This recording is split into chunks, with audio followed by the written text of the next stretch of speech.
नमस्कार, स्वागत है आपका नेटवर्क न्यूज में। आपके साथ मैं हूं सपना दुबे और आप देख रहे हैं नेटवर्क टॉप 10। 3 साल का कार्यकाल पूरा करने के साथ ही बिपिन रावत 31 दिसंबर को सेना प्रमुख के पद से रिटायर हो गए हैं। अपने कार्यकाल के आखिरी दिन रावत ने वॉर मेमोरियल पर शहीदों को श्रद्धांजलि दी।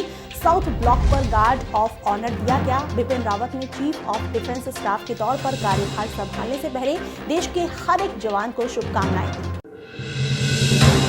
दिल्ली समेत पूरे उत्तर भारत में इस समय कड़ाके की ठंड पड़ रही है। मंगलवार को दिल्ली में न्यूनतम पारा 4 डिग्री सेल्सियस रिकॉर्ड किया गया, जो अधिकतम 13 डिग्री तक पहुंच सकता है। खराब मौसम का असर हवाई उड़ानों और ट्रेनों पर भी लगातार पड़ रहा है। अब तक 40 उड़ानें रद्द हुई हैं और 21 को डायवर्ट किया गया, जबकि 450 उड़ानों में देरी है। वहीं 34 ट्रेनें देरी से चल रही हैं। Central board of direct tax CBDT ने पैन और आधार लिंकिंग की समय सीमा एक बार फिर बढ़ा दी है। ये समय सीमा 31 दिसंबर 2019 को खत्म हो रही थी, लेकिन अब ये समय सीमा 31 मार्च 2020 तक के लिए बढ़ा दी गई है। बता दें कि सरकार ने 8वीं बार आधार को पैन से जोड़ने की समय सीमा बढ़ाई है।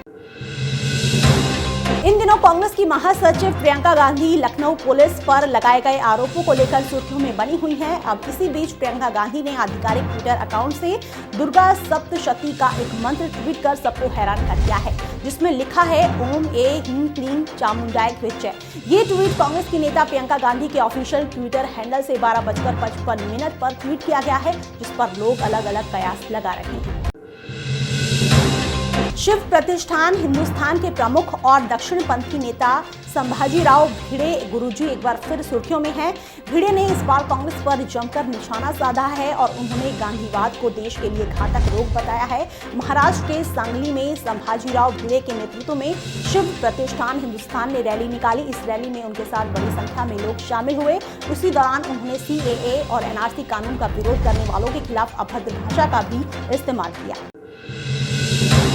दिल्ली के रामलीला मैदान में CAA लागू होने के बाद पूरे देश में हो रहे विरोध प्रदर्शनों के बीच प्रधानमंत्री नरेंद्र मोदी की रैली हुई थी, जिसमें उन्होंने पड़ोसी देशों से आए गैर मुस्लिम शरणार्थियों को भारत की नागरिकता देने के लिए किए गए संशोधन का विरोध करने के लिए विरोधी दलों की आलोचना की थी। सोमवार को उत्तरी दिल्ली नगर निगम के चेयरमैन जयप्रकाश नगर निगम के अधिकारियों के साथ हिंदू शरणार्थी कैंप पहुंचे, जहां उन्होंने बच्ची नागरिकता के परिजनों से मुलाकात की और उसके जन्म का प्रमाण पत्र सौंपा। बच्ची का जन्म प्रमाण पत्र पाकर बच्ची के परिजनों ने PM मोदी को धन्यवाद कहा।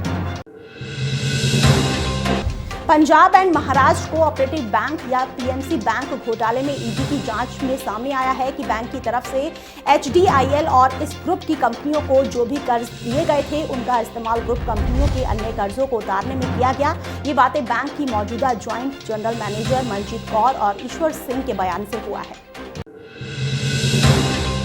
बांग्लादेश भारत सीमा के आसपास लगे सभी मोबाइल नेटवर्क बंद करने का Bangladesh telecommunication regulatory commission BTRC ने दिया आदेश। भारत से लगती सीमाओं के 1 किलोमीटर के दायरे में पड़ने वाले सभी मोबाइल टावर सोमवार को ही बंद कर दिए गए हैं।